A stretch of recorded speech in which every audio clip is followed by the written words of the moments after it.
Welcome back to our deep dive into the Book of Enoch.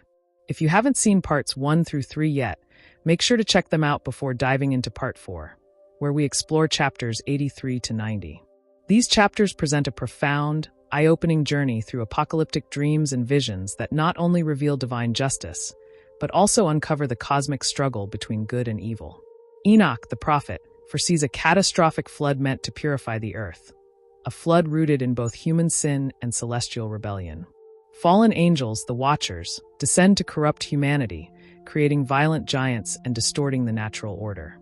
In a moment of profound wisdom, Enoch intercedes for humanity, showing us the power of righteous intervention even when judgment is looming. These chapters also deliver a symbolic retelling of key biblical events, including the rise of Abraham, the Exodus, and Israel's betrayal by corrupt leaders, all portrayed through an animal apocalypse. This symbolic narrative brings to light the story of Israel in a way that's both accessible and profound. And just as darkness seems to take over, a great white ram, representing a messianic deliverer, appears to rescue the righteous. The final chapter culminates in a sweeping vision of divine justice, where the wicked are judged and a new era of peace and righteousness is ushered in under God's rule. This is more than just an ancient text. It's a timeless lesson that shows us the importance of understanding the spiritual war around us and the certainty of divine justice. The world we live in is not random. There is a cosmic battle playing out, and Enoch's visions give us a glimpse into the future, where those who remain faithful are rewarded. If you found this journey insightful, don't forget to subscribe and hit the notification bell so you don't miss the next part of our series. Dive deeper into these mysteries, unlock the hidden wisdom, and let's continue exploring how these ancient prophecies are more relevant today than ever before. Chapter 83, the first dream vision on the deluge. And now, my son Methuselah, I will show you all my visions which I have seen, recounting them before you. 2 visions I saw before I took a wife, and the one was quite unlike the other. The first when I was learning to write, the second before I took your mother, when I saw a terrible vision. And regarding them I prayed to the Lord. I had lain down in the house of my grandfather Mahalalel, when I saw in a vision how the heaven collapsed and was borne off and fell to the earth. And when it fell to the earth, I saw how the earth was swallowed up in a great abyss, and mountains were suspended on mountains, and hills sank down on hills, and high trees were rent from their stems and hurled down and sunk in the abyss. And thereupon a word fell into my mouth, and I lifted up my voice to cry aloud and said, "The earth is destroyed." And my grandfather Mahalalel woke me as I lay near him and said unto me, "Why do you cry so, my son, and why do you make such lamentation?" And I recounted to him the whole vision which I had seen, and he said unto me, "A terrible thing have you seen, my son, and of grave moment is your dream vision as to the secrets of all the sin of the earth. It must sink into the abyss and be destroyed with a great destruction. And now, my son, arise and make petition to the Lord of glory, since you are a believer, that a remnant may remain on the earth, and that he may not destroy the whole earth.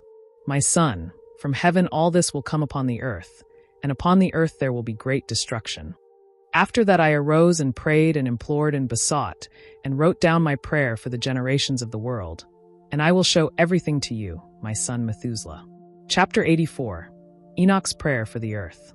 And I lifted up my hands in righteousness and blessed the Holy and Great One, and spoke with the breath of my mouth, and with the tongue of flesh which God has made for the children of the flesh of men, that they should speak therewith. And he gave them breath, a tongue, and a mouth that they should speak therewith.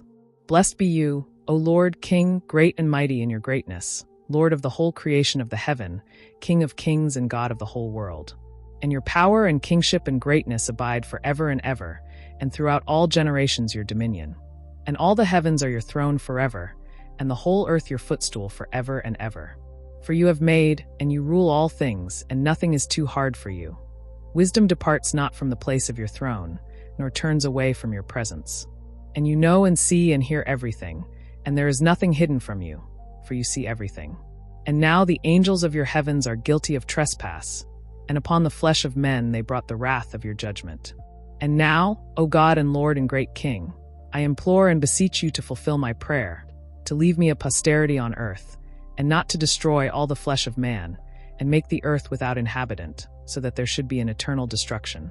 And now, my Lord, destroy from the earth the flesh which has aroused your wrath, but the flesh of righteousness and uprightness establish as a plant of the eternal seed, and hide not your face from the prayer of your servant, O Lord. Chapter 85, Vision of the Fallen Angels. And after this I saw another dream, and I will show the whole dream to you, my son. Enoch lifted up his voice again and said to his son Methuselah, To you I speak, hear my words, incline your ear to the vision of your father.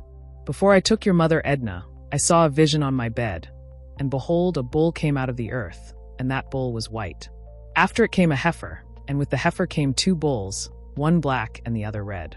That black bull struck the red one and pursued it over the earth, and afterward I could no longer see that red bull. Then that black bull grew, and a heifer went with it, and I saw that many oxen proceeded from them, resembling them and following after them. That first bull among them became a man and built a great ship for himself and dwelled therein. And animals of the earth entered into that ship, and all kinds of animals were inside. The earth shook and a great abyss opened, and waters rose and the ship was covered with water. But the ship floated on the water, while all those on earth perished. Chapter 86, The Angels Descend. Again I saw how stars from heaven came down and were cast to the earth. They appeared as great beasts, and began to mix with the cattle of the earth. Among them were elephants, camels, and asses, and these beasts mated with the oxen, and from them a great corruption was born. All the earth was corrupted, and the animals began to devour one another. The giants began to devour men, and violence increased greatly upon the earth. Chapter 87, Enoch is taken by the angels. Then I saw one of those four who had come from heaven, and he seized me and lifted me up from the generations of the earth. He raised me to a high place and showed me a tower built among the stars, and I beheld all the ends of the earth. He showed me a great river of fire that flowed from the west to the east. Chapter 88, The Punishment of the Fallen Angels. And I saw how the stars were cast into that fiery river, and these stars were those who had transgressed God's law. They were judged and thrown into that burning abyss. The earth quaked because of them, and the heavens ceased from shining. There was great fear among the watchers and the holy ones. Chapter 89, The Animal Apocalypse, Full Vision. Then I saw a white bull, and it became a man, and a white calf was born from it, and many white bulls followed him. Then a black bull was born, and from it many black and red bulls came. They began to strike one another and devour each other. A white bull escaped from them and became a man and built a ship, and he was saved from the flood. After the flood, a white bull was born, and from him came many animals. I saw how the generations of Israel arose, lambs, sheep, and wolves among them. Shepherds led the sheep astray, and lions and other beasts devoured them. The Lord of the sheep looked down from heaven and saw the corruption of the earth and sent help, rams, to lead the sheep back to righteousness. The sheep built a tower, but again they fell into sin.